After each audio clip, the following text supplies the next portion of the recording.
Roundtable. If you're east of the Rocky Mountains here in the US, good afternoon.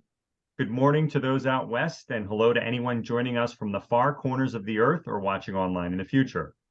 Today is Wednesday, September 20th, 2023. This series is brought to you by MyGovWatch. Using artificial intelligence, MyGovWatch is revolutionizing traditional bid notification and matching by providing RFP leads in more than 200 industries at double the rate of free government tools and at a fraction of the cost of legacy websites. Big government contracts don't start with a solicitation, but all roads lead to one, and your budget for hearing about RFPs does not have to be thousands of dollars per year. Start your 14-day free trial today. And today, we have, for the first time, two co-hosts, James Jackson of JSS Consults and Catherine Thompson of QG Med. Hey, folks. Hello. Hello, hello, hello. Welcome, welcome. So, folks, for those of you who don't know James or Catherine, James is a retired military veteran and a small business owner who operates JSS Consults with his spouse and business partner, Fran Jackson. JSS is a service-disabled veteran-owned small business specializing in senior-level consulting and staffing support. The firm is experienced in operational, staffing, and wellness services. JSS has a strong record of past performance within the DoD and TSA communities. James has years of military and business leadership to offer clients. He also founded Secure Government Contracts, a Facebook group of entrepreneurs and small business owners. He coaches, teaches, and mentors people on how to secure government contracts. And for her part, Catherine's entrepreneurial journey has been nothing short of impressive. She is a 30-year-old entrepreneur who is making waves in the medical and restaurant equipment fields. She graduated with a telecom degree in 2015 and founded her first company in 2019. Her approach is marked by a dedication to harnessing the power of technology to streamline and enhance her business. Recognizing the potential of government contracts, she ventured into this realm in 2021 and has swiftly gained traction by identifying and meeting product needs for end users.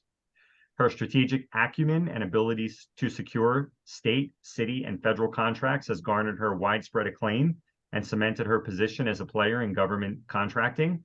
She supports charitable causes in healthcare, education, and technology empowerment. Her journey is all about ambition, innovation, and making a positive impact on the world. So, folks, thanks for joining us. And for those of you who also don't know, I'm just outside of Philadelphia on the New Jersey side of the Delaware River. James and Catherine are separately both joining us from the great state of Florida. And I have sort of an intro question for you. Have you ever Googled Florida man and put your birthday in it? Actually, no. Okay. I never did. All right. No. So I like to do fun things like this on the webinar. So anyone who's with us, if I invite you to jump on, you can do this while we're waiting, and we'll have a chuckle if you care to share. Put in your birthday and put in Florida man on Google. And then you can tell us what the first crazy headline is that pops up. So Now I'm curious. yeah. So thanks for joining us, folks. How long, James, have you been in Florida, and how did you get there? Interesting. I've been here now for 3 years. I actually moved here during the height of the pandemic. For me and my family, the pandemic was a gift and a curse.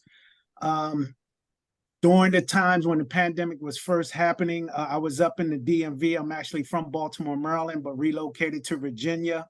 I lived in Virginia for 14 years. For those who know about Virginia, I lived in Fredericksburg for 10 of those years, and then I moved up to Northern Virginia and Alexandria, Virginia, to be precise. For the last 4 years, my wife and I had always had a desire to move to a warmer climate, the tropical climate, close to the water. We visited Florida for probably 20 years, just vacationing, and we decided that we were going to make the move to Florida, and the timing was just, it was perfect for us, given that the pandemic was happening, and just overall, when I say a gift and a curse, we had a business, brick and mortar, also on the wellness side. So I'm glad to hear Catherine is giving back, and she's, into that space as well. And we decided at that time that business has slowed down due to the pandemic. It might be a good time for us to pivot and do something a little bit different. So we closed our brick and mortar and we moved everything online to become virtual, like most businesses probably did as well. And that gave us the opportunity to actually relocate to Florida. Well, everyone's got a story. And so, Catherine, what is Florida really like? Like, what are some things about Florida that, everybody knows certain things about Florida, but what do you really like about living in Florida, or what do you dislike? Oh, dislike? Well, I've been there for 7 years, so I guess I'm a bit biased when it comes to dislike. Uh, there are a lot of privileges in South Florida. Like we do have the sun 24/7. It does rain a lot, and it seems like it's a hurricane because if you ever have been in Miami in like March or April, I mean, we got hit by a pretty bad rainstorm and our airports were flooded. That's one of my dislikes. But one of the things that I like is that in the small towns like Dania Beach, where I spent some time, and Fort Lauderdale Beach, they do have a sense of community. Even though South Florida is transient, it does have a bit of sense of community. The other thing that I really like about South Florida is if you own a business, it's extremely business friendly. I think about every other business day, there is a conference. It can either be a chamber of conference, chamber of commerce conference, or just regular conference about business. But there's always an opportunity to learn more about what industry you're in. And that's something that it was especially good for me when I got started all those years ago in e-commerce. Well, and we have a number of people we're going to be talking to, but I thought maybe just to get started, and James, we're going to get into more about what you do, obviously. But Catherine, I think there's a lot of people out there who want to participate in government contracting, who want to do exactly what you do. And so I don't want to sort of, take your spotlight, but just for those of you who are watching now or later, Catherine, some people refer to it as drop shipping, where you're looking for government contracts and looking for suppliers. Catherine, how did all that come about? And tell people a little bit about what you do and how you do it. So I actually took a course in 2017, I want to say, or 2018. The first course I took with him was about $100, and it was just picking out what industry I wanted to be in, and then picking out the website that I wanted, and then everything else was left on me. But I needed more help, so I took his next course, which was about $2,000 more, but it was worth every penny because the week that I took that, the government actually, no, the week that I took that, and I spent the $2,000, I was able to get that back after 3 days, just because the website was structured correctly. At that time, we had a great product data feed. There wasn't an issue like it was in 2020, where it was hard for manufacturers to dictate inventory. And it still is a problem now. So one of the good things about getting started is you need to have a manufacturer that's willing to work with you for e-commerce, and that has a product inventory feed, and that has product data sheet. It doesn't matter if it's through API or it doesn't matter if it's through an Excel sheet. You need some type of data. And if you can't get that, now we have AI technology, so there's different ways of getting that product data feed. But we did not have that 5 years ago. And in some industries that are a bit older, it's more difficult to get that information. But if you're willing to work with them and they're willing to work with you, and you're able to build up a relationship with your manufacturer and your manufacturer rep, it'll be a lot easier. Boy, when I hear that 5 years ago sounds like a long time ago, and realize James and I have been around the block a few more times. 5 years ago does seem like a lifetime ago, doesn't it? Well, because pandemic made it seem like we were stuck in like the same day. It was every single day is the same thing. So I don't know how you guys felt, but I felt like I was in time warp. Groundhog Day, I think, is the movie. It felt like Groundhog Day for about a year and a half. It still does. And so, James, obviously you have a military background. Thank you for your service. Talk to us a little bit about how did your military career, how did that become a bridge into government contracting? Well, I actually went in when I was 17 years old. I had no desire or thought of making it a career. But I feel like you know, the opportunities presented themselves as I got more into my career. And I realized that there was a lot of skills that I was acquiring. There was a lot of training that I was acquiring, but more importantly, I was benefiting from just becoming from a boy to a man, from the discipline and all of those things that the military actually provides. After I realized, it was probably about 10 years, I realized I was going to make it a career and stay in for 20. As I was getting close to retiring, I was trying to figure out exactly what else I wanted to do. I always knew I wanted to be in business. I wanted to own my own business, but I didn't know how to go about it. And I started to realize the relationships were very important. So I began to build relationships. And once I retired, those relationships led me to federal government contracting. I initially actually thought about going back into the federal government itself, but the federal government contracting just seemed a little bit more appealing to me. And so I retired I went in the military in 1983 and I retired in 2003. And in 2004, I joined a company and I started working for a small business. And it was great because I learned so much valuable information that was provided to me. I was working in a corporate office and I got to understand all the different departments that were needed in order to secure government contracts. When you talk about your HR department, your operations, and your business development, just to name a couple of departments that I'm familiar with and I had worked in different companies. And then in 2009, I decided I wanted to embark and go out on my own. And so I started Jackson Support Services. We do business as JSS. I started out as an independent consultant. After that contract with Department of Defense, I stayed with the company and I became a subcontractor. I worked on a DoD contract for 9 years. And then I was able to secure another contract with Transportation Security Administration.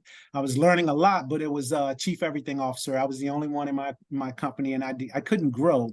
And the primary reason is because I was working on the project, so I didn't have time to do the business development and marketing that was necessary to grow my business. And I realized at that point that maybe this is the way that it's supposed to be for me. And you know, just overall, I decided I'm going to start focusing on helping other individuals who wanted to get into government contracting but didn't have any idea. And so I decided to launch a Facebook group called Secure Government Contracts, where we invite individuals, you know, entrepreneurs and small business owners to come and join us for free, of course. And then we would provide information on a daily basis. So we post information daily. We try to ensure that the information is as credible, is relatable, is real, and we provide a lot of training that's being offered within the community. Most of them are free. Some of them are small fees, but we feel like the majority of the work that we're doing for the community is paying off. A lot of the folks are, you know, giving us feedback saying that the information that we're providing is great. And we just felt like we need to continue to try to grow. So we're up to about 2.5 thousand members now. We created a workbook. The workbook itself will help individuals that are just getting started to know how and understand how to navigate federal government contracting. And the cool thing is, once you purchase the workbook, it's only $49. I wanted to keep it very reasonable at a low cost for individuals. It's not about making money, it's about helping people. But I wanted them to understand that you have to invest in yourself, just like Catherine did. And she took that opportunity to do professional development, and it comes at a cost. But, you know, if you put the work in, you will get your ROI, or return on investment. And that's why we created the workbook with a small cost, because we want you to be fully invested in your journey as well. And the cool thing, lastly, is once you purchase the workbook, we also started a private Facebook group where you purchase the workbook and you come into the private group, and we post actual government contracts, real contracts, and we also focus on trying to ensure that there's enough potential teaming partners within the group that you can get with, because I feel like it's very important for you to team when you're first getting started and have someone that can mentor you, a solid company that is trustworthy, and then you build that strategic partnership with them to help you grow. Well, that's That's helpful amazing. background. I'm sorry, go ahead, Catherine. That's amazing. Thank Yeah, you. well, Like thank you for really, that because I wish I background. had something like that when we got started. Absolutely. And I totally understand. And that was one of the reasons why it was so important for me to found and launch the company, because I noticed that a lot of people were coming to me asking me, how did you get into government contracting? Which I'm sure Do both you of you need an get this all attorney? the Do you need time. contracts? Yes. What do you need? I'm lost. I need some help. And so we just wanted to provide that resource and be there for individuals and help them. Well, now I'm sad. What year did you start your Facebook group?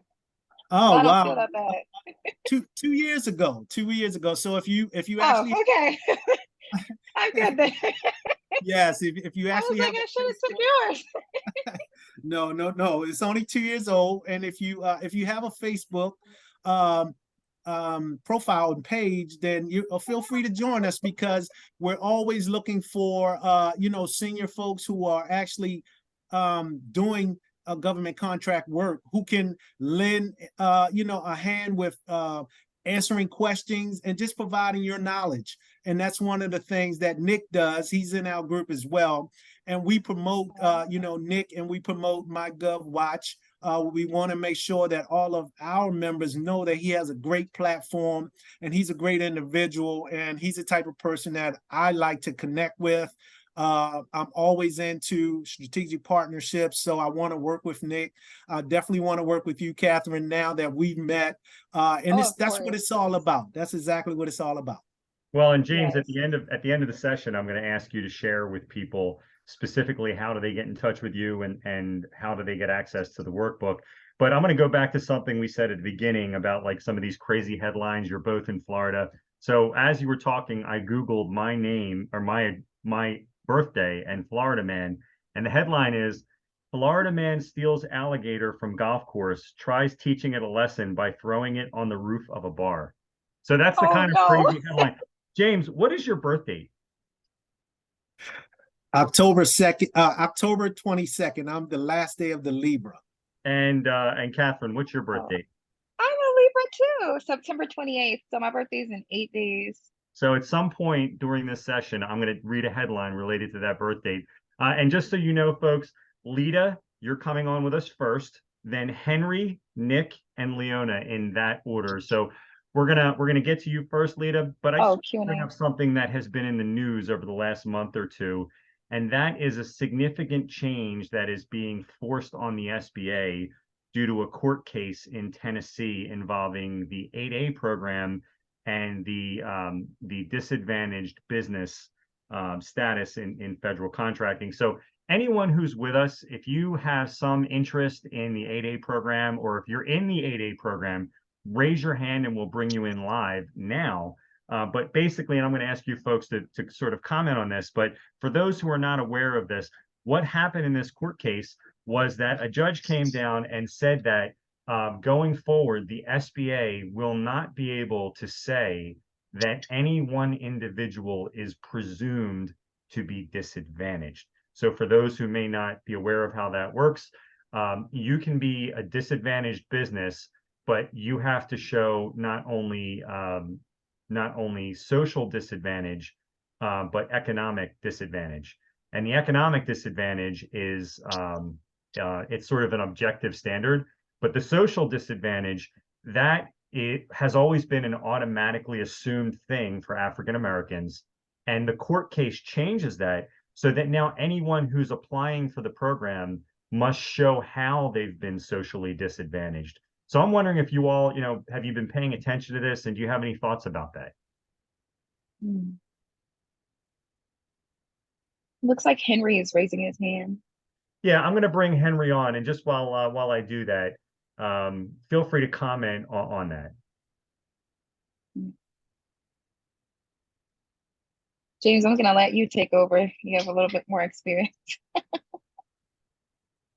Okay, great. I'm interested to hear the comments from folks who are joining us. I feel like if you are interested in the 8A program, or if you have just recently applied, continue what you're doing, because the process itself is, it's kind of challenging to navigate. And so I would say continue what you're doing, continue to listen and watch and see what's going on with this, because it's only temporarily suspended. It's going to come back, and they're going to allow more individuals to get their 8A certification. I just feel like I haven't done a whole lot of research on it, but I do know that there are some members in my group that have their 8A certification, and there are a number of them who are trying to apply. And so we want to make sure that we capture as much information, and I will make sure that this information that we're talking about and we're providing right now, my group members will get to hear and know. So I'm very interested to hear some more about it. Yeah, and Henry, we've given you the ability to participate. Did you want to comment on this topic? Otherwise, we'll come back to you. Yeah, no, sorry, I was just raising my hand because you said if you're interested in AA to raise your hand. So I just Well, it's really interesting, Henry, Yeah. because there are certain groups in the U.S. And I'm going to do this from memory. I may be incorrect. African American, Hispanic American, Native American, and there may be one or two others where you don't have to show social disadvantage, but you have always needed to show that you meet the economic disadvantage threshold. And there have been other types of groups, like, for example, South Indian folks who are in this country, born here or who have immigrated here. They have needed to show in an affirmative way how have they been socially disadvantaged. And so now everyone is now lumped in on that basis, and they have to show it, at least while this court case is the prevailing thought on that. So any comments or questions on that, Henry? Well, my initial comment was actually, it's kind of funny that you guys brought it up, because I was trying to apply for 8A a couple months ago. I think it was about a month ago now. And they called me back because I sent them a voice, whatever, left them a message, and I was like, hey, I'm just trying to get some information on how to apply for AA, and they called me back like 3 weeks later, and they're like, yeah, no, it's all suspended right now, and we'll just let you know when it's back. And I was like, okay, cool. I'm like, any reason why? And they're like, well, it's on the website. I'm like, okay. Well, I'm sure it has to do with that court case. And Yeah. so, Henry, I'm just going to change the batting order a little bit here, only because you're on with us. Do you mind sharing video as well? Yeah, that's fine. Okay, let me promote you to a panelist. And Lita, we're going to come back to you second, just because we have Henry joining us now. And while Henry is coming on, I'll just say I did a little bit of research, and they say they're updating the new application process and the system to ensure that it complies with the court order. And some of the qualification criteria is you cannot previously have been in the program. You have to have a personal net worth of less than $850,000. That's personal. You have to have an adjusted gross income of $400,000 or less. And then you have to have assets totaling 6.5 million or less. So good character and the potential for success are just some of the things that you need in order to qualify to become an 8A certified business. So, Henry, what is your interest in the 8A program? And you had some questions about why, or like, what is it about the bidding process? And maybe you're having some trouble with winning bids. Talk to us a little bit about any of the above. Yeah. And first, tell us where you're joining us from and what you do. So I'm from Indiana. If you can tell by my accent, I'm not a native Hoosier. I was born outside of the US in UK. Moved here when I was 8, and I've been here since, but reside in Indiana right now. And we are a marketing company that primarily supplies digital marketing and apparel. So like things like uniforms or promotional pieces. Yeah, and so I've been looking into getting into government contracting for a little bit now. I've talked with PTAC. We have someone from PTAC supporting us through our process as well. And 8A, I found out that I reside in a hub zone. Oh, that's And good. I've got a lot of mixed responses about hub zones. People have told me that's the greatest thing ever. That's like the golden ticket because the government can't ever find people in hub zones. Other people have told me, and they're trying to get a loan. It's a complete waste of time.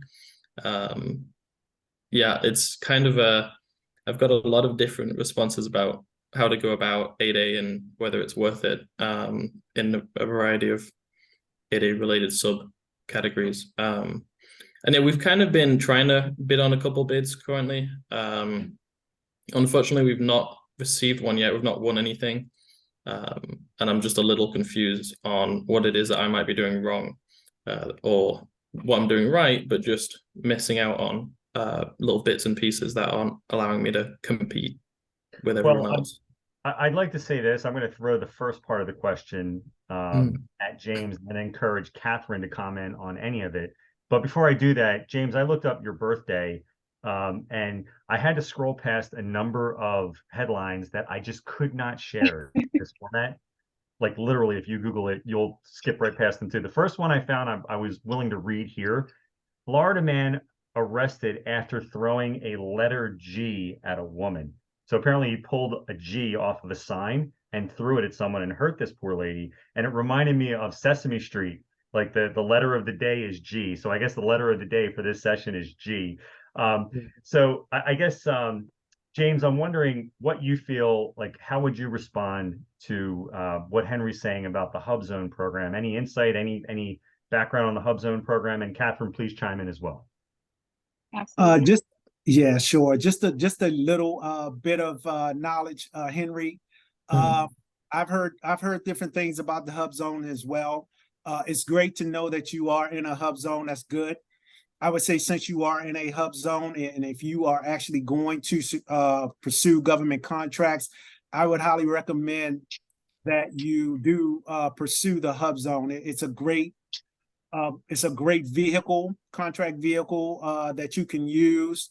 I would recommend, I always recommend mentors. I always recommend that you go and find a Hub Zone company that is doing similar work to what you want to do, because of course you have to determine, what service or product you're going to provide. And then do some research and go out and find a company that is very successful doing what you want to do and is a Hub Zone company, and begin to build and foster a relationship, and they will help you navigate the Hub Zone process. I just truly believe we just have to be good stewards and acts. And most of the time, you will find that business owners and entrepreneurs are willing to help you. Great, thank you. Agreed. And I agree with everything he says. And to add on to that, you can also subcontract your work out for you. So what I mean by that is if you're looking for Hub Zone specifically contracted contracts, all you have to do is go onto Google and look for Hub Zone contracts, and then through there you can search for sam.gov and then select Hub Zone as far as contracts, and then you'll be able to find those contracts. Another thing is there's companies out there who will do that work for you. It'll be maybe a percentage of your commission, but then you don't have to do that much work, and then it'll guarantee you more bids because they are certified, they've been in business X, Y, and Z amount of years. The only reason why I haven't done it is because getting started, I didn't have that net worth, but now I'm like, okay, I need to outsource this, because with all of the bids that are out there throughout the nation and the city, the universities, don't look past them. They're the best to work with, the cities and universities. And a lot of times they'll pay via credit card or sometimes wire transfer. It's something that's kind of new. And I think that that is something you should look forward to. Yeah, thank you. But also find a mentor. I do have one follow-up question. Talking about subcontracting out work.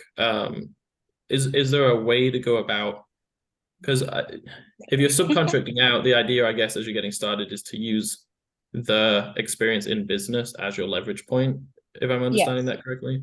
Is there a way that you're supposed to write the response to the RFQ or RFP that would express that? Like, is it a teaming partnership? Is it just subcontracting out and you Yes. explain? So it's perfect. Like, okay, Okay. let's say I'm Black and woman owned and you wanted to partner with me on I don't know, apparel because it's a medical company, right? And you need one of my vendors, but you want to make something custom for them. That's the bid. So, and James can back me up in this and please comment. But in the RFQ, you can say, yes, I'm going to partner with QG Men and she is minority owned. She has these certifications and it will make you more appealing for Okay. their government contracts. The other thing is they go off of a e-auction system and it's very, very quick. Like I use Unison sometimes and I'll submit a bid and it'll say lead. And I'm like, yay, it's great. And then an hour before the lead closes, it's like lag. And that means Yeah. obviously somebody bid less than me. So I would say it's a numbers game and keep going for it. You'll find out your number once you win your first bid. And sometimes it takes a while to win like Department of Defense. I haven't won yet. I only said that. I didn't mean to dig at you, James, but I haven't won one yet. So I'm like, it takes a while to win one of those or a federal contract. But if you can get a city or university, it's a really good stepping stool because then you'll have the practice and you'll learn more and you'll learn how to speak to them because they have a different way of doing business. Like you'll have to fill out W-9 forms and just having those would be good experiences as well. I hope I answered your question and I didn't go over. Yeah, no, that was really useful. Thank you. Okay. Yeah.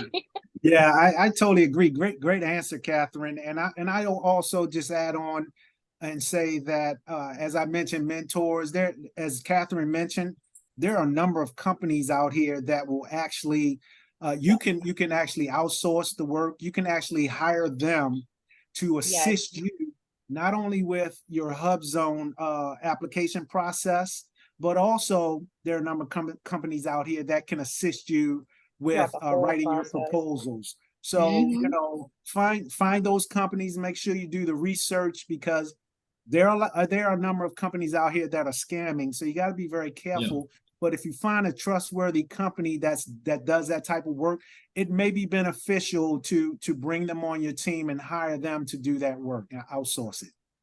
Okay. And yeah. sometimes they partner with different departments, like especially since you're HubZone certified, you can ask somebody in the community. I'm sure there's a Facebook group out there.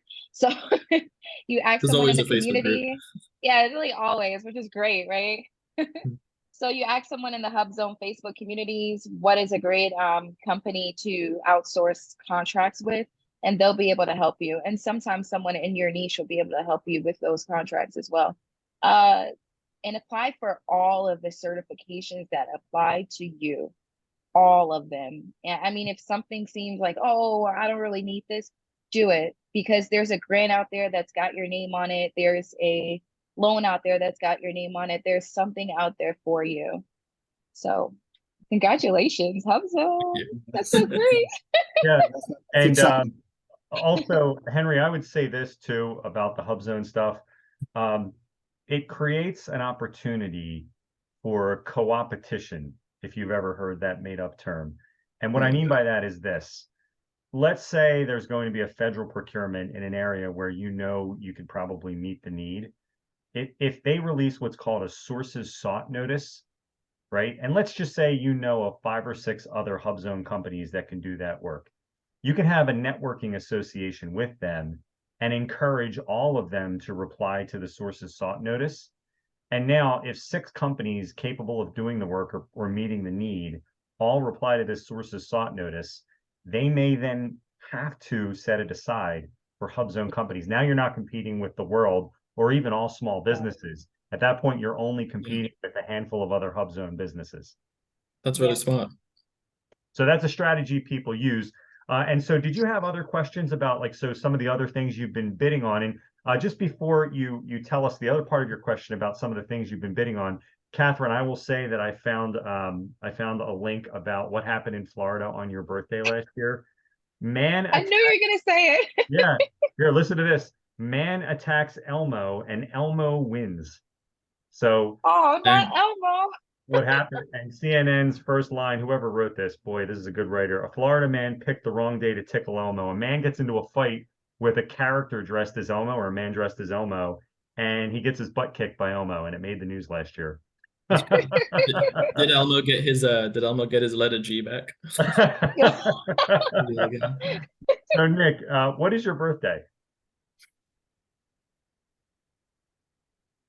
Nick, what is your birthday? Nick. I'm sorry, Henry. What is your birthday? I was like, who's Nick? I'm like, I'm I'm thinking about pretty sure someone- you're Nick. We have Nick coming on in a few minutes. I'm sorry, it's Henry. My birthday is October 10th. Okay, we're going to go back to that. And so, what have you been bidding on? And is it the state, local, or federal level? And why do you think you haven't been winning? Yeah, we've been bidding on federal level contracts with a number of departments. The last one we did was for the DOJ for marshal uniforms. And we never heard back from that one. They never sent us anything back. I don't know if there was like a process we were supposed to go through to hear back, but I think the reason that we didn't win that, I'm not sure if it was either price or we didn't fill out the paperwork correctly. I'm pretty confident we filled out our RFQ correctly, but there might have been something I was missing in it. And how are you hearing about these federal opportunities? We just find them through SAM and Unison. Okay. This is a really important thing, only because of the business that you're in. So you do like branded things, you do printed materials, right? So as it turns out, there's something called the U.S. Publishing Office. I think I'm getting that right. And guess where they do not post their bids? On SAM? SAM.gov. Yes. Really? So, for example, our website at MyGovWatch, we're not only pulling from SamGov, but we're pulling from that. Everywhere. It's a public source, but because you're in that business, whether you use our website or not, you need to know about that website. So we can be in touch about that. I'll give you the link, and that'd be great. Yeah, thank you. On our website if you don't have a need. But Catherine, did you want to speak to that as well? Yeah, actually, I think you guys pull from everywhere because I've seen bids that I would have never been able to bid from with SAM.gov. I've seen bids for the hospital, like I've said, different cities. It's really, really the nationwide. I don't mean now I sound like a salesperson for MyGovWatch, but it's really an amazing tool. SAM.gov, I don't mind. Unison is great, but it is so hard to get a contract with them because you'll be in lead for like 4 weeks, and then the hour before the deadline lag, and it's like, wait a minute, who bid less than me? But I will say, wait and take your time, because I've submitted bids that literally a year ago, and then something will happen with their accounting, or they lost funding or something like that, and then they'll swing back a year later and award me.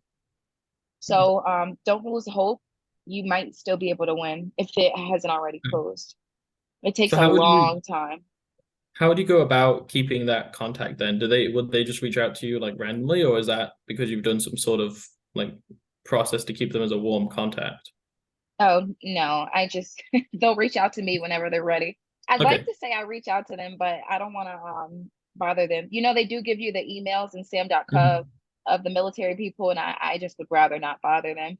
Yeah, there's been a couple times I've called them and they're like, what bid are you talking about? We have no idea. And I'm like, hang on a minute. You're supposed to be telling me about And they switched their processes about a year or two ago. I don't know if you guys remember. Actually, they switched it 2 times. The software for SAM.gov in 2020, they changed it. And again, I think last year or 2021. So the process for the military people to submit bids are much different. If you see the same bid on Unison, MyGovWatch, and SAM.gov, all 3 are very different. SAM.gov gives very little information, and then MyGovWatch is super detailed, and they all have sometimes different information. So it can be difficult. Yeah. I have a follow-up question for Catherine and James. My consulting background in federal contracting is on the service end, but is there a concept for product purchases? Is there a concept of a debrief if you do not win? Yes, and I was going to bring that point up, and I'm glad you mentioned that, Nick. And I will highly recommend, Henry, you add this to your process if you don't already do it.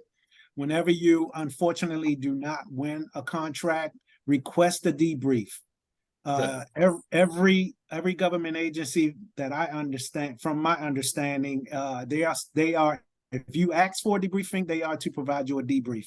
Sometimes it will be in writing, and then sometimes they will actually do it virtually or in person. But it's very important to ask for that debrief, because you will determine what you did wrong, what you need to improve upon, how you can make improvements, and you'll know who the actual winner was. And then you continue to track that work. I say track the work to see when it's going to, when that incumbent is going to be in a position where they may re-award that contract or put it back out for bid, and you position yourself to go and get it at that time. Okay. And also make sure your information on sam.gov aligns with information everywhere, because that can lose your bid as well. Okay, I didn't know that. That's interesting. Yeah. So Henry, please stay with us. And if you have follow-up questions later, you can join us again. And I will just tell you that 3 years ago on your birthday, Florida man accused of using Kool-Aid packet to steal nearly $1,000 in Walmart merchandise. That's crazy. This knucklehead took 24-cent Kool-Aid packets and was scanning those in front instead of the other object in his hand in order to leave the store with those items. So that's fantastic. That's crazy. So Henry, yeah, Florida, we're a special state. keeps the rest of the country interesting. So yeah. stay with us, Henry, and thanks for joining. And so now I'm going to ask Lita, if you're still with us. I'm going to promote you. Henry, I'm going to put you back in the general population, but you can swing back and join us later. Thank you, guys. Yep, thank you. Thanks for joining. You. Questions. And Lita, let's see if we can get you on here. And good luck, Henry. Thanks. You got this.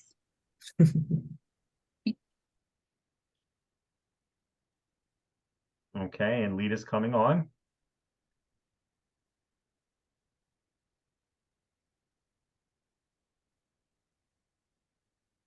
And just while we're waiting for Lita, what are you all looking forward to this fall? I should mention my background for a minute. I've been using different backgrounds on these sessions, and I've started using topical things, like things that are happening in my life.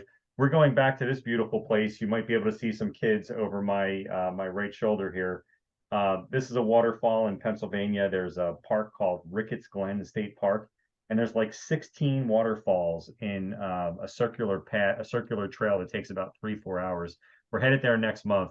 That's one thing I'm really looking forward to. What are you all looking forward to these days? Oh, for me, it'd be spending time with family for the holidays, and obviously work too, but spending time with family. Yes, and that's a beautiful shot, Nick. And I love the fact that you like the outdoors, water. That already gravitated me to your background, and I would love to go and visit that. What I'm looking for, my wife and I, we love to travel. And the beautiful thing about traveling at this time is that a lot of the work can be done remotely. So regardless of where I'm at, typically I can service my clients and I can support my community, secure government contracts community, regardless of where I am. So we look forward to the upcoming holidays as well, but we use it as a way to travel. And typically for the last couple of years during the Thanksgiving and Christmas holidays, we go somewhere and we spend some time away from the US and just enjoy ourselves. So I'm looking forward to where we're going. We haven't actually selected somewhere yet. We're more spontaneous with our trips, and you never know where we're going to be. So I'm looking forward to that. Well, it's nice having that kind of flexibility. And when I think about this camping trip that we take every year the same exact thing happens. 15 kids come with us, and none of them anticipate this, but it happens every year. It'll be freezing cold at night, 75 degrees during the day because it's still just October. And everyone jumps in whatever creek or waterfall or stream we have, and they're soaking wet, not wearing bathing suits, but sweatpants. Like every year, I can't believe the same thing happens. So we're having a little trouble getting Lita to join us.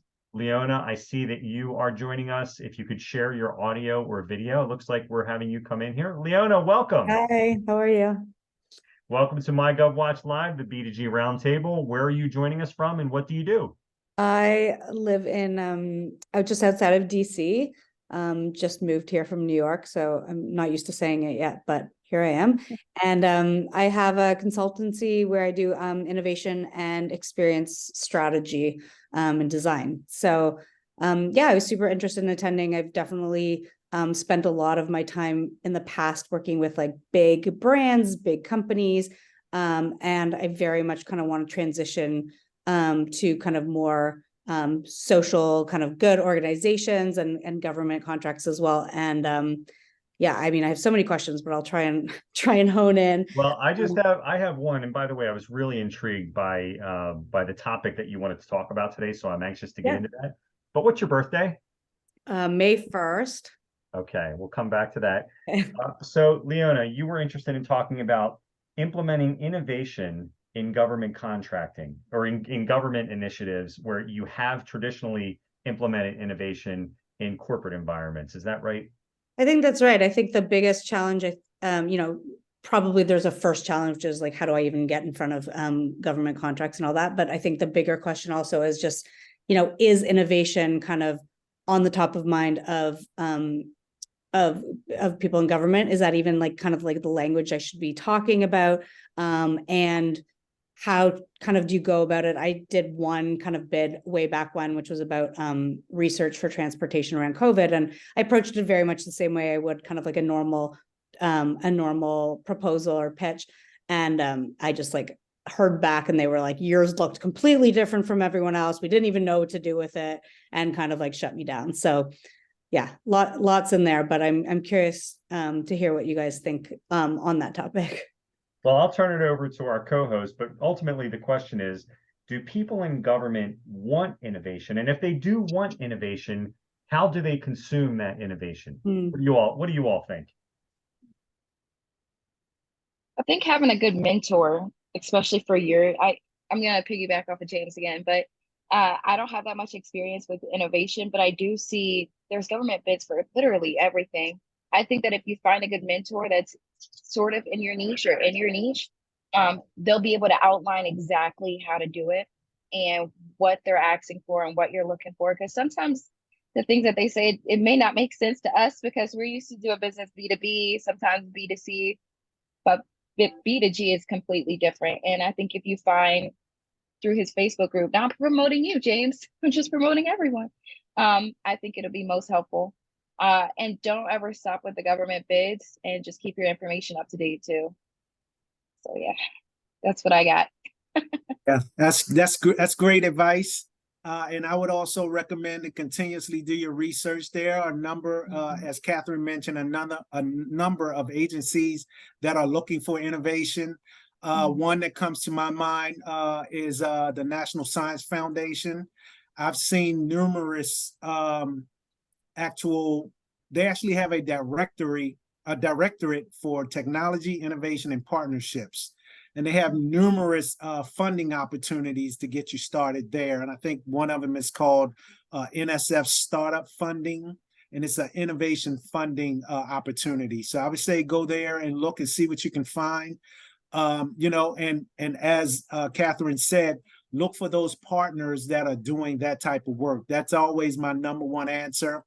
And look to build some relationships and partnerships. Leona, can I ask you, and that's great advice, guys. Can I ask you, what does a typical innovation engagement look like, or what has it looked like in the past in a corporate environment? Sure. So we generally start with a client coming to us and saying, hey, like we're seeing a big challenge with something, or we know that there's a new technology that's in the pipeline that we're really interested in, or our consumers are really not engaging with us in some way, or there's a whole new host of consumers that we know we're going to be kind of like dealing with in the future. We need to know as much about it and about them and as much about the context as we possibly can. So we start with that. We kind of get drilled down into like some really key insights from that. And that generally leads to kind of like a strategic thought process. And like, okay, how do we address this? Like, what are we going to do with this? Is this a systems problem? Is this a new product we want to create? Is this a new service we need to create? And then we generally go into kind of the mode of kind of creating a solution. So, as I said, it could be a product, it could be a service, it could be a business model, it could be like a systems play where you're, joining a bunch of different kind of organizations and putting a pilot together. It ends up being, so it's hard to give an answer on like what the solution is, but generally we tend to follow a pretty similar process, which is like understand the problem, understand the opportunity, and then derive the kind of like the right solution. And then in an ideal world, you would come up with, a pilot, and you would put something else out into the world, going beyond kind of just the research and the strategy. I think really showcasing something in the world and trying something out. And then of course, coming back with like the analytics on it and how it did. And in an ideal world, scaling it up. It sounds like a really interesting niche kind of consulting. You consider yourself a consultant, a strategic consultant. I do, yeah. Okay. So just a couple of things as you're talking, I'm thinking here. One is, do you agree with this statement? Do you agree that if you see a government agency is buying one type of consulting, that the scope of work in that consulting could be a tell about their willingness and openness to other kinds of similar things? Do you agree with that? Can you be more specific? Like, yeah, so for example, on MyGovWatch, we have a category called business consulting and strategic, and there's like hundreds of things open every day all over the country. They're buying different kinds of consulting and business management. I would be looking at titles like that and saying, which towns or cities or counties near me, or even the state government, what are they actually buying through the RFP process now? And maybe even bidding on something that maybe is not exactly what you want to do for them, but is close enough to what you do, where you can say, look, there might be 3 bidders on this small contract for a small town near where you live. Use that as a stepping stone to create other opportunities. That would be one thing I would be doing. The other thing, are you aware of purchasing thresholds in different jurisdictions? Okay. So every state has different thresholds, and the federal government has a couple of thresholds. And I think obviously James and Catherine are aware of this, where below certain dollar amounts, they don't do a procurement and they're able to just buy something, right? There's a micro purchase threshold. I think it might be $10,000 at the federal level. And I see James is shaking his head. And then there's, I think, another threshold that's $250,000, where it's a little bit more straightforward. But think about, how can you create opportunities after you identify what is the specific purchasing threshold in your state or in the surrounding states, and then look to sell things that are below that, so it's not going out to bid. And what questions do you have about that? And James and Catherine, what would you add on to that? So I guess in terms of my questions, that's really interesting. I hadn't kind of thought about those kind of smaller projects, especially as like a way to kind of showcase my type of thinking, my approach. I guess I'm curious, like, where you would even find such potential bids, or is that again through relationships, like just getting to know people in the cities or in the kind of in the areas that we would be able to have such bids? Yeah, it's going to be all of the above. So one easy thing to do is start a trial on our website, and you can see everything that's open for 14 days and just get a sense of the kinds of leads, and that's mygovwatch.com. Another thing I would be doing is monitoring maybe some of the public meetings, the minutes that they release for public meetings. Are you aware that many municipal and county websites where there might be commissioners or council meetings, they're going to release the public minutes? I would be looking at those in towns that are near you, because you're going to see things in those minutes that point to that point to opportunities. I'll give you a really good example. I live in Haddon Township, New Jersey. We can see the Philly skyline. I was invited next week. They're doing a parents' meeting for any parent who has any involvement in artificial intelligence. So, there's a tell, and they're probably going to put something on the website about that. So I would be looking at local websites of towns and communities nearby at their minutes to see, like, what kinds of things are they talking about, and how can you turn those into opportunities to meet people. And feel like I'm saying too much. My co-host, what do you have to add to all this? No, you were right on the money. Okay. Yeah. Follow-up questions? Oh, go ahead, James. I'm sorry. Oh, no worries. I was just gonna say I totally agree. You hit the nail on the head.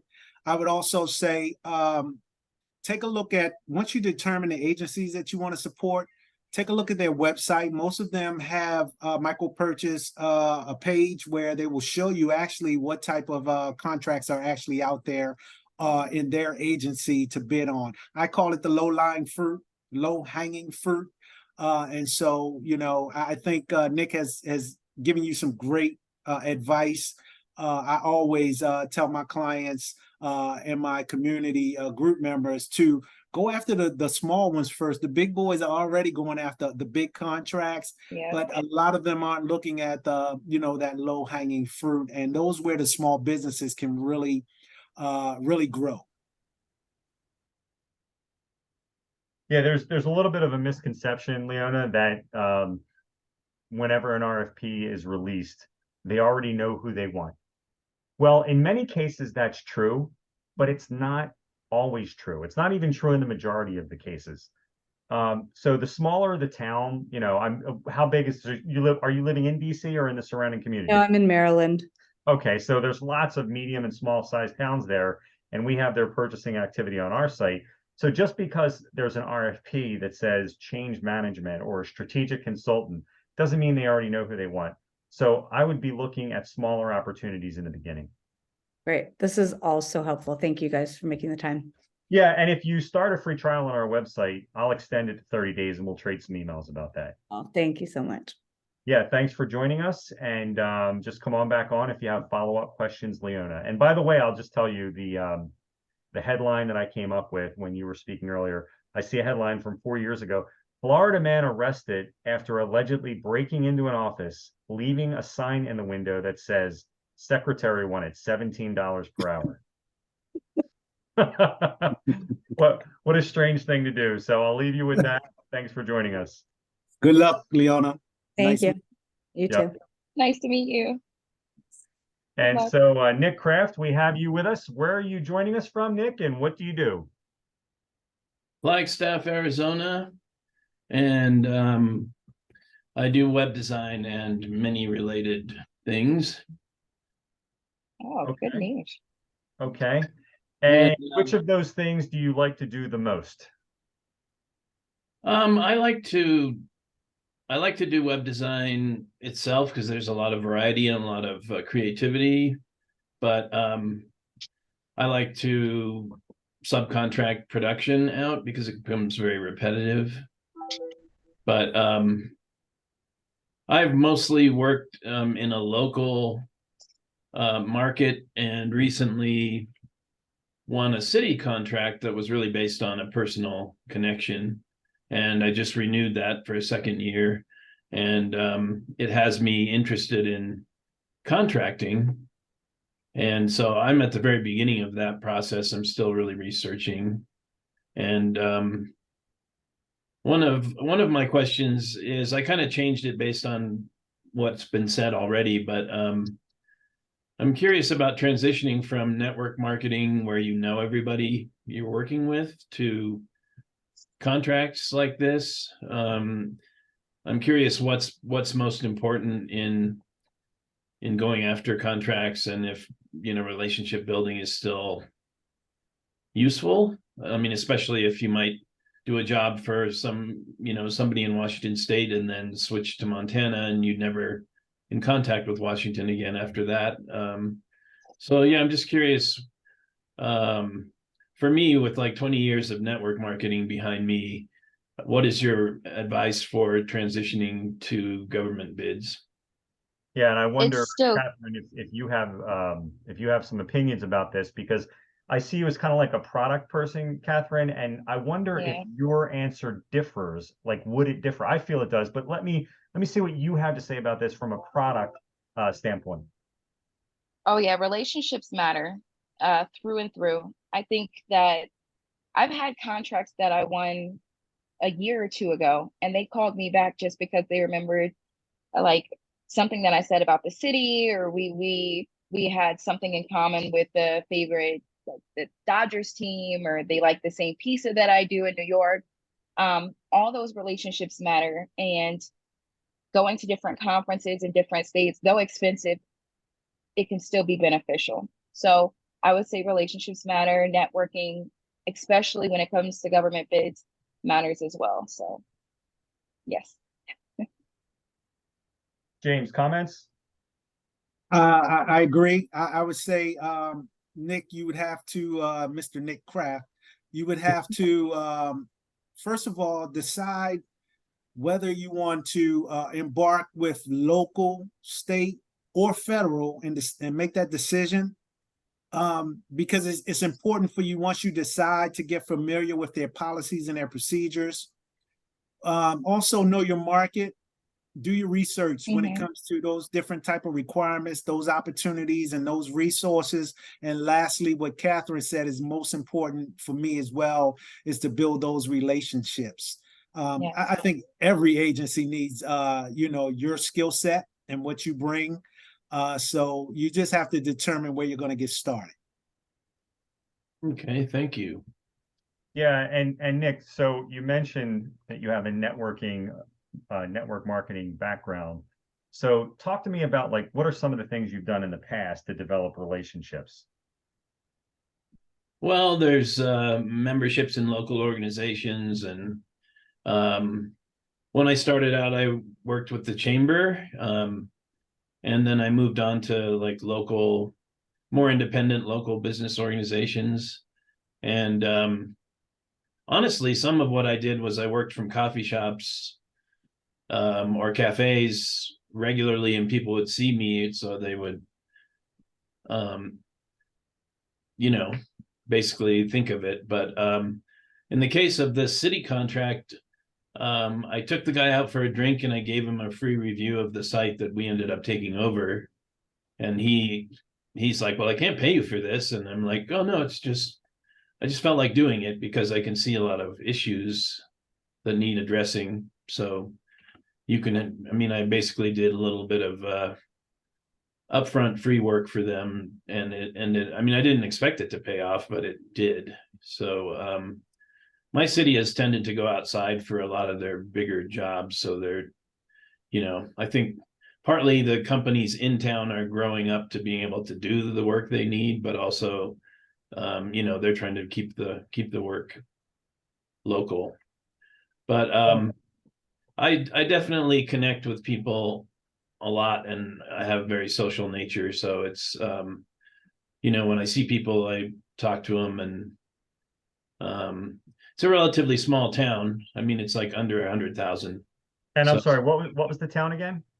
Flagstaff. Okay, Flagstaff. Everyone's heard of Flagstaff. Well, here's what's really kind of going around in my head. Have you heard of a company called Civic Plus? Yeah, they're always the city site where, they're the one here, and I've competed against them and lost. And I know what they're doing, and most people I know don't like the product, but they've definitely done a good job selling it. Yeah, and so how we're getting our leads is by mining it from different websites all over the country, including Flagstaff, Arizona. And so that's why we're aware of Civic Plus. I wonder, and these are just some numbers, right? But this is a number I think you should know. There are something like 23,000 census places in this country. And a census place, and this is in layman's terms, a census place is an incorporated place, right? So it has to either be a county or a city or a town, something that has legal authority. And in our office, we call them purchasing authorities, because they have the legal authority to form a contract for products or services, because they are themselves a legal entity. So there's 23,000 census places, but as it turns out, most of the people in this country live in a very small number of them. And that's who Civic Plus is targeting, right? So I wonder if someone as astute as you are, who has so many decades of experience building websites, what would happen if you were to build a free tool or a low-cost tool that took a bottom-up approach to content management for small municipalities? Because here's something that we see all the time. So we have people who are manually looking or going out every once in a while and looking. There might be a town of 5,000 people near Flagstaff. Somebody in our office is going to look at that place's website once a year and say, do they have bids? And if they do have bids, is the data structured so that we can even pull that data off of their site, or is it a mess because the HTML is terrible? So I would be trying to create a strategy around cities of a certain size where you know the website's not good, and maybe building a tool that is extremely low cost and selling from the bottom up instead of from the top down. And I wonder what your thoughts are about that. That's interesting because I found a bid on your site that caused me to look at this whole county up in Siskiyou, Northern California. And the biggest city had Civic Plus, but all the rest were these sort of basically crappy homemade sites or whatever. Mess. It's terrible. Okay. Yeah, that's interesting. I had another question that's more specific based on something you guys said earlier, which I think I may have run into a scam, but I don't know, which is I was just trying to register with SAM, and it says right on there, you know, it's a .gov site and it is 100% free, but I ended up trying to register onto another site that was trying to charge me $600 to do it. Oh yeah, no. USFCR. And then as soon as I did it, I started getting calls and emails of somebody trying to really close that deal. Is SAM free? And well, it depends on what you mean by free. yeah, I mean, access. It's James and Catherine are laughing. I'll let you guys sort of talk a little bit about SamGov. I have my own opinions, but why don't you all start? Yeah, it's free. You don't have to pay to search for opportunities to list your entity. All of that information is free. What happens is other companies, and they'll do this for like states, like the state of Florida has something where like there's different entities everywhere that has it where you can pay for their services, and it'll be free. So probably that company that you went for, they said, oh yeah, we can have you sign up for sam.gov. We'll take care of everything for you, and they'll charge you $600. But it's literally free. And different entities do that with LLC registrations as well. You just got to watch out for that. There's actually videos on YouTube that you can look at that teach you how to sign up for sam.gov. Or if you want and you feel more comfortable and you have time, you can call sam.gov. Occasionally they'll answer within 5 minutes, but sometimes you'll have to wait.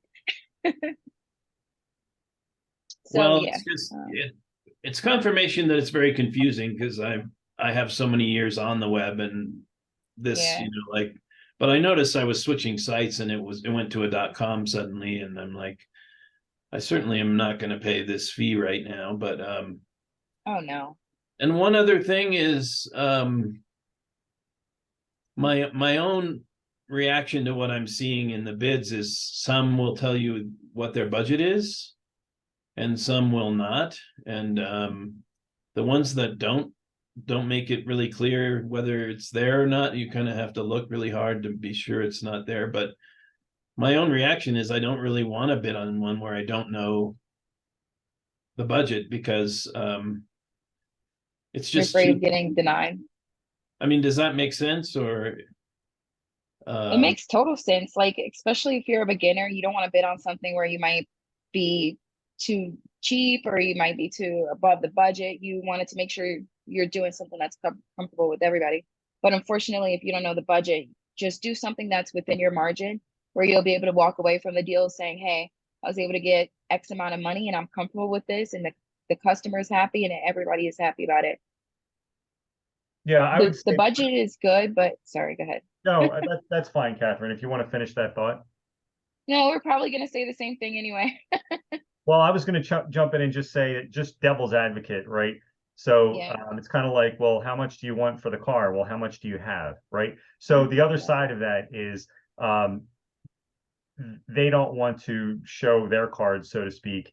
But I do understand from your standpoint, from a web development standpoint, it's useful to know that. So I would just try to reverse engineer it and say, if you don't completely understand the features they want, then I wouldn't bid on it. But if you completely understand what they want, then you can, it really doesn't matter because everyone has the same knowledge of those features, and you could build your pricing from there. But it doesn't surprise me that you're coming across opportunities where they will disclose that, and it certainly doesn't surprise me that there are other opportunities where they will not. If you've been on our site, did you notice that there's a feature called Open Recs Access where you can order the results of the procurement after it happens?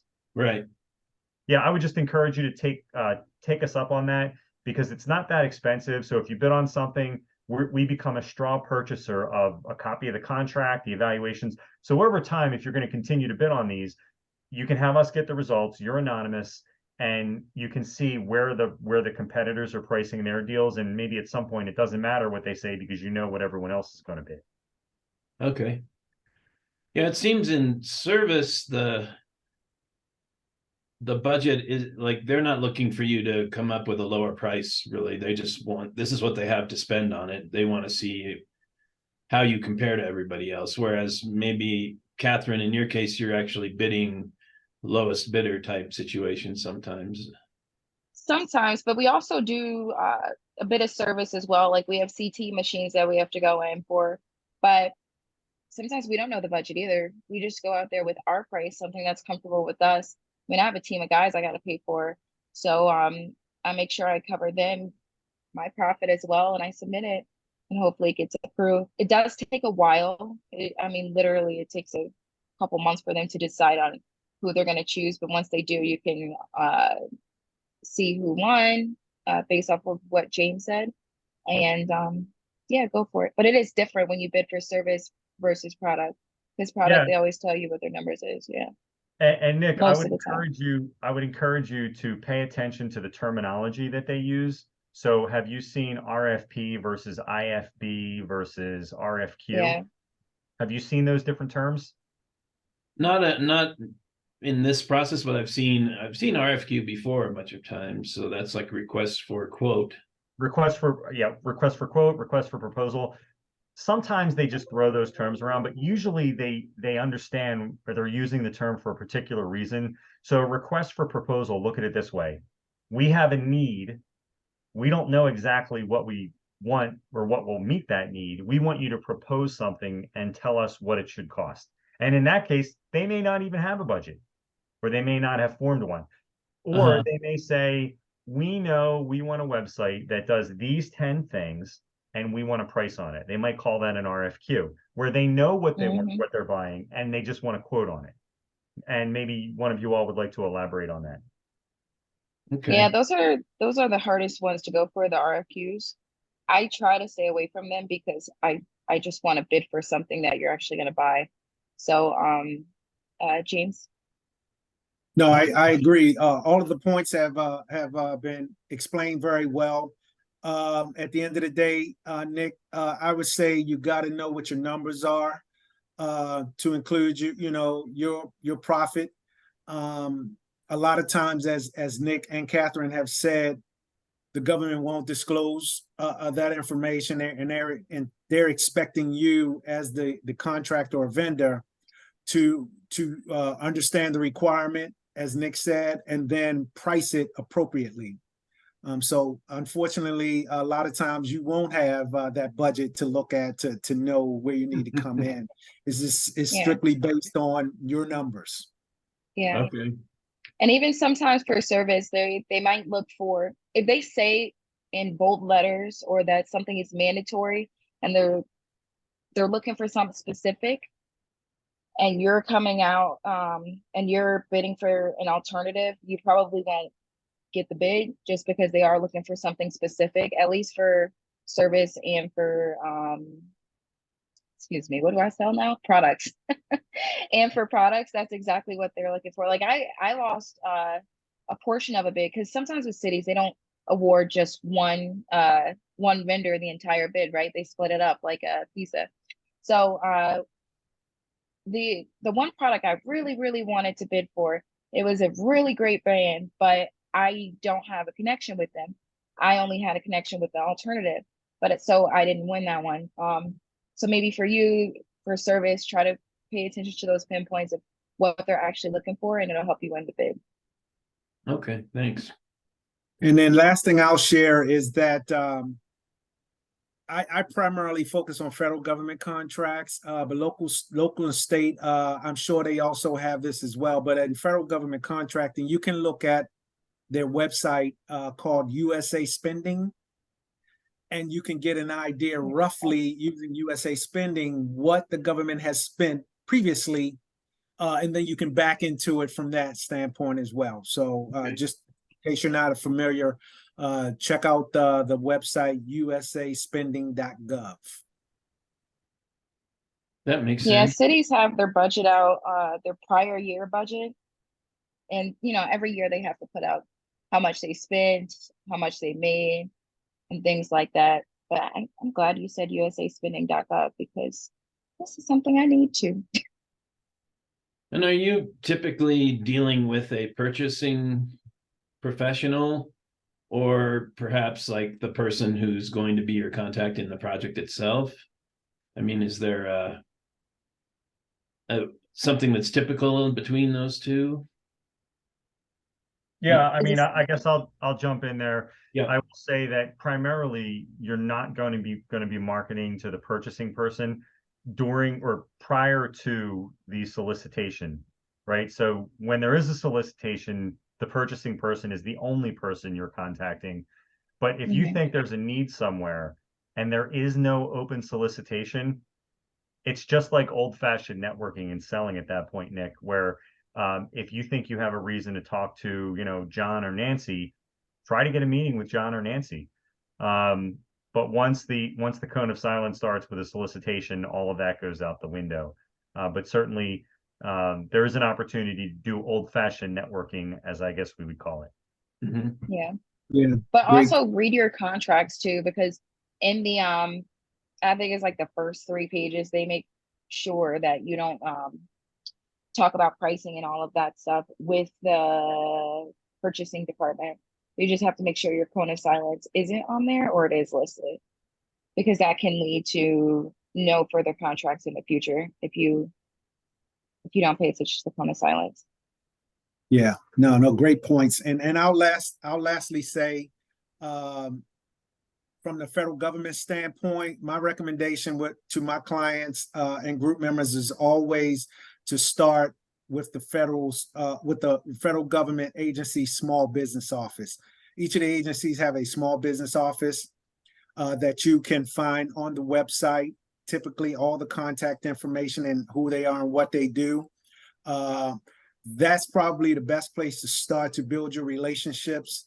And then they will in turn, once they understand what your service or product is, they will in turn get you in front of the program managers and the contracting representatives and contracting officers, where you can move towards helping them to build a requirement. Because what I always share is a lot of times it's best from your strategy standpoint is to get out in front of the requirement. Don't wait for it to land on sam.gov or MyGovWatch. If you can build those relationships within the agency and help them build the requirement, you have a really good chance of winning and keeping that work because you're helping them actually to scope the work and build out the requirement already. Mm-hmm. So Nick, what's your birthday? December 31. Well, just under the wire, just under the wire. Florida man arrested for using a fire extinguisher to dry himself off. God. He got arrested for that? It seems like it's his choice. Yeah. And it was in 2020, so that makes sense. Okay. Maxwell, yeah. Well, we're at about an hour and 20 minutes. And by the way, Nick, if you have follow-up questions, just stay on with us. But we're sort of at the point of our session where we just kind of open it up for anyone who may have questions before we wrap things up. So I know we still have a number of people still on with us. I guess I'll just say, who has questions, who would like to be heard or who would like to participate. Now would be the time to raise your hand so we can talk about some of your questions. And thank you all very much. I appreciate it. Yeah. You're welcome, Nick. And so I guess Nice meeting you. I'll ask you, Catherine, what advice would you give for people who are new to business? You know, obviously you have experience, but you're newer to business in the sense that your success is more recent. You've only been doing what, is it 5 years? Yeah, we'll be 5 years next January. Life will never be the same. What advice would you give to someone who's considering starting something along these lines, or who is just taking their first couple of steps in government contracting? Always have a process. You're gonna change it due to the market. You're gonna change it, or because things aren't as autonomous as you'd like it to be. You're gonna have to change it. So always pay attention to your processes. Stay consistent. Have a team. Have contracts. Have a lawyer. Have an attorney. All of those are really great. And then also have a mentor. Above all, an accountant and an attorney, and you'll be in good hands as well. And a mentor. Well, Yeah. and James, do you have any parting thoughts? You know, what sort of wisdom, or what are some things that maybe have come up in some of your professional conversations in the last couple? Like, what are some of the things that you feel like you say to people over and over again? Great question. I would say, you know, the question I get a lot is, where do I start? I would say to ensure that you understand what product or service you want to sell, and understand the market that you want to get into. But you've got to do your research, and I've mentioned this a little bit earlier. You got to understand the requirements. You got to understand the opportunities and resources. And as everyone continues to say, you've got to build the relationships. Keep building those relationships. They are critical. Without the relationships and the mentoring, you know, you're gonna go kind of, I call it hustling backwards. You're gonna be spending a lot of time where you're making mistakes, where a mentor or a mentor protege, or someone that you're doing business with as a strategic partner can help you with and give you that right guidance and right advice, because they've already gone through those challenges and adversities and made those mistakes. And if you can avoid doing those things because you're learning in the process, it'll help you go a long way. Yeah, I want to piggyback off of that. I wouldn't be where I am now if I didn't sign up for that course, because he had like 8 years of experience before me. Now he is a multi-billionaire and has like travels the world with his entire family. And I would say his name, but I don't know if I can. But he's been great. Feel free, Catherine. It's not a big deal. All right, awesome. His name was Ernest Epps. He didn't change his name. Sorry, guys. His name is Ernest Epps. He's amazing. Like, I was his right-hand man. I helped him sign up other people who wanted to do the exact same thing that I'm doing now, getting started with e-commerce. I helped people apply for the LLCs. It was amazing to have that kind of mentorship. We also talked about the 4 C's: contract, cash, credit. I forgot the other C, but all of those things. And it was so helpful for me because I knew nothing. I only knew about selling on eBay and Amazon, but having your own website and your own processors, oh, it's so much better. And now with government contracting, it's great. Well, this has been great. And can you all see my screen? Yes. Yes. Yeah, so I just, before we wrap things up, folks, I'll just sort of make one more offer. Anybody who wants to raise their hand and ask a question, we'll take your question. Otherwise, we're going to start to wrap things up. And I'm just going to go to James's website, and this is securegovernmentcontracts.net. This is how you can start your journey in working with James to purchase your workbook online. And Catherine, can I ask you, and actually, James, let me start with you. How should people connect with you? And this will be on YouTube later. So if you share a phone number, email address, or just tell people to get you on LinkedIn, how would you like people to connect with you?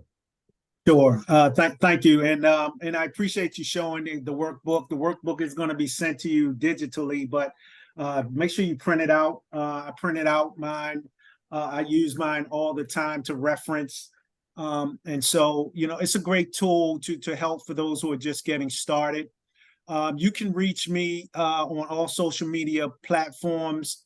The business goes by Jackson Support Services or JSS Consults .com, jssconsults.com.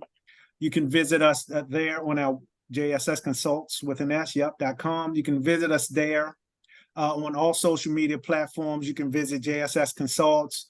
I have personal pages on social media. I go by I am Jamestown. Jamestown is one word with an E at the end. I typically send people to my linked tree, I am Jamestown.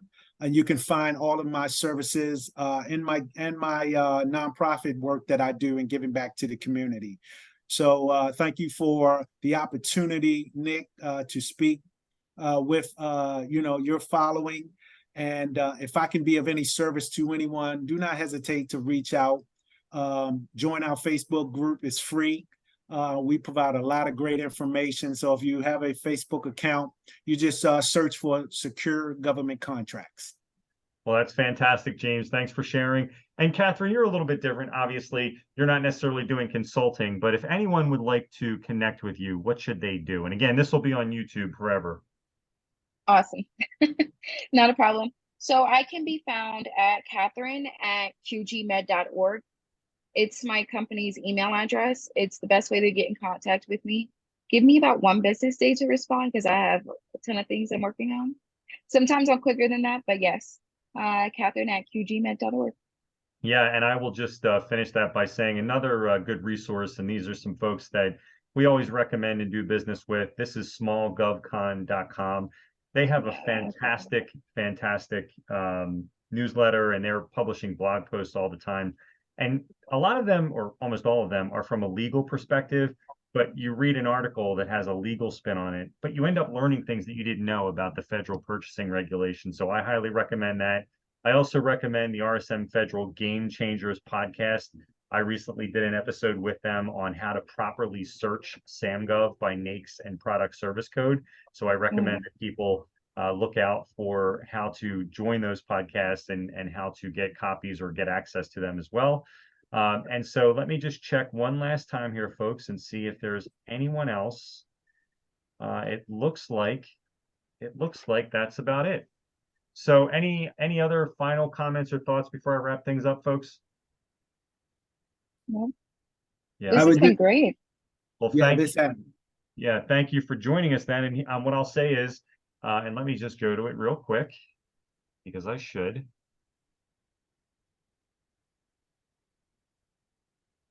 So here's the MyGovWatch website. So folks, that'll do it for today's edition of MyGovWatch Live. Don't forget to connect with us on LinkedIn. We have a LinkedIn group, the RFP database by MyGovWatch.com.